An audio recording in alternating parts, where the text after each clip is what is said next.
नमस्कार। हमारे साथ आज महावीर कंप्यूटर जी हैं जो वरिष्ठ कांग्रेसी नेता हैं और आज हम इनसे जानते हैं कि जो भारतीय जनता पार्टी आने वाले भविष्य में 3 बैंकों को लेकर के जो बिल लेकर के आ रही है उसके ऊपर उनके विचार हैं। नमस्कार महावीर कंप्यूटर जी। नमस्कार जी।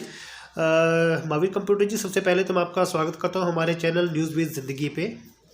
महावीर जी, अभी सुनने में आ रहा है कि सरकार जो है जो अभी 3 बैंक जो बचे हुए हैं सरकारी क्षेत्र के, उनको भी निजी हाथों में देने की तैयारी कर रही है, तो इसके ऊपर कांग्रेस पार्टी का क्या स्टैंड है सर? इसमें कांग्रेस पार्टी का ये स्टैंड है, हमारी केंद्र की सरकार जिसके मुखिया देश के प्रधानमंत्री नरेंद्र मोदी जी हैं, तो बार बार एक ही बात कहते थे जब ये सत्ता में आए नहीं थे। सत्ता से पहले ये कहते थे कोई भी चीज़ निजीकरण नहीं होगी, ये देश हित में नहीं है।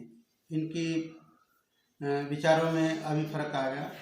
अब सबसे पहले इन्होंने निजीकरण किया सारा देश जो 70 साल में कांग्रेस ने बनाया था, चाहे हवाई जहाज की बात थी, चाहे रेलवे की बात थी, और भी जैसे एम्स जैसे हॉस्पिटल थे, सबका निजीकरण करने में लगे हुए। जो 70 साल कांग्रेस ने मेहनत करके भारतवर्ष को एक ऊंचे मुकाम पे लेके गए थे, वो 7 साल में सारी चीज़ बेचने में तुले हुए।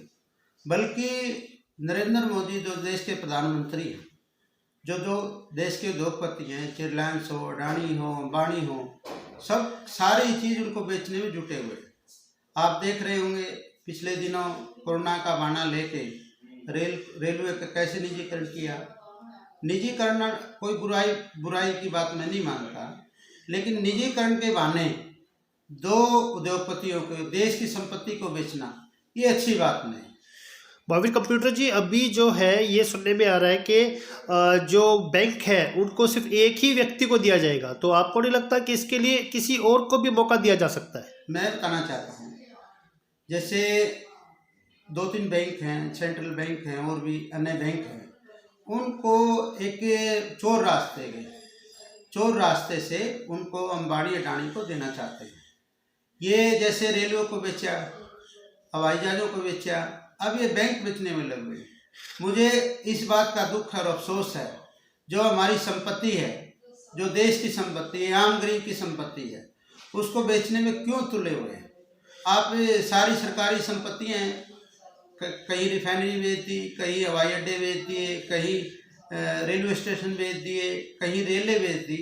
आज ये मार आम गरीब पर पड़ रही है। आप जैसे रेलवे का निजीकरण किया, तो आज रेलवे के निजीकरण के कारण जो आम आदमी की रेल थी, कहते थे गरीब की रेल, अब ये गरीब की रेल ना रहते, ये साहूकारों की रेल हो गई।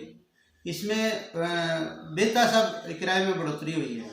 तो 1 साल जो रेल नहीं चली कोरोना के बढ़ने को लेकर, वो एक चाल थी और लोगों के साथ एक विश्वासघात था। आज रेल सारे अडानी अंबानी को दे दी। तो इसको लेकर कांग्रेस पार्टी क्या कोई धरना प्रदर्शन या कोई विरोध प्रदर्शन करेगी? पूरा स्टैंड है।